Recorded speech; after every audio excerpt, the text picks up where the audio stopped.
Sail in Brest, c'est le premier salon de la voile légère. Il a lieu jusqu'à dimanche à Brest. Antoine Ollet, bonjour. Vous êtes l'organisateur de Sail in Brest et Clément Bozek, bonjour. Vous êtes windsurfer et vous participez bien sûr à cet événement. Alors Antoine, première question, c'est quoi la voile légère? La voile légère, c'est tout support sur lequel on va aller et qui ne nécessite pas une mise en place importante. C'est quelque chose qu'on va pouvoir transporter facilement et mettre à l'eau de manière rapide. Donc, planche à voile, kitesurf, kayak, on va quand même parler de voile légère même s'il n'y a pas de voile.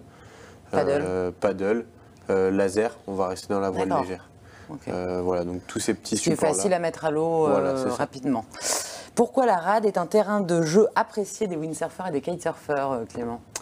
Parce que la rade, c'est une des plus belles rades au monde. C'est vraiment un spot qui est très sécurisant pour les pratiquants.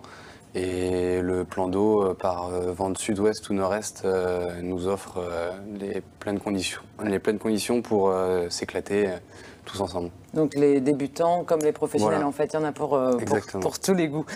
Antoine, la base de vitesse, c'est vous aussi qui vous en occupez, cette fameuse base de vitesse qui a été mise en place il y a 1 an à peu près, je crois, dans la rade de Brest. Donc est-ce que ça attire de nouveaux sportifs?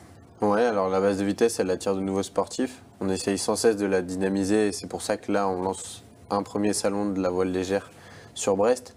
Le but, c'est vraiment de la dynamiser et de retrouver une dynamique entre les clubs, les associations et aussi les magasins qui ont des coureurs comme Clément l'a été avant, des coureurs shop qui viennent sur des événements comme ça et qui ont envie un peu de se confronter aux autres. Donc tout ce monde-là sera au Moulin Blanc ce week-end.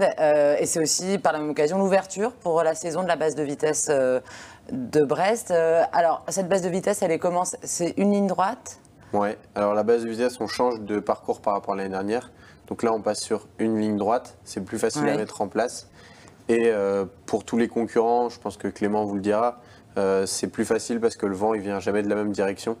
Et là, on s'assure un run, donc tout droit, qui sera validé dans un maximum de conditions. Il y a déjà eu des records de windsurf sur cette base, Clément? Vous n'avez pas pulvérisé votre record vous-même encore? Non, l'année dernière, on n'a pas pulvérisé les records parce que, comme Antoine l'a dit, c'était 2 bords avec donc un jibe au milieu. Mais dans les années 90, la base de vitesse était vraiment très importante à Brest et il y a eu de bons chronos qui sont sortis, je pense. Et là, cette année, avec le bord unique de 500 mètres, il va y avoir du spectacle. Voilà, là, on espère vraiment lâcher les chronos un peu. Et pour terminer, Antoine, qu'est-ce qu'il ne faut pas manquer jusqu'à dimanche au Moulin Blanc? Demain après-midi, on a prévu un certain nombre d'animations, notamment pour les familles. Il y aura la SNSM, qui est aussi un des acteurs majeurs du nautisme. Donc ils vont être là, ils vont faire des démonstrations toute la journée pour les grands et les petits. Donc venez demain après-midi et on peut s'essayer aussi sur plein de supports. Et vous pouvez tester tous les supports en initiation, toutes les marques, avec des professionnels qui sont là pour la prise en main, même pour ceux qui ne connaissent pas du tout. Il y aura des supports à tester. Ouais. L'occasion de découvrir de nouvelles passions. Donc Sail in Brest, c'est au Moulin Blanc à Brest et c'est jusqu'à dimanche 7 juin. L'entrée est gratuite, bien sûr. Concernant la base de vitesse, rendez-vous sur le site www.basedevitessebrest.com. Voilà, vous aurez toutes les informations. Merci beaucoup à tous les deux. Tout de suite,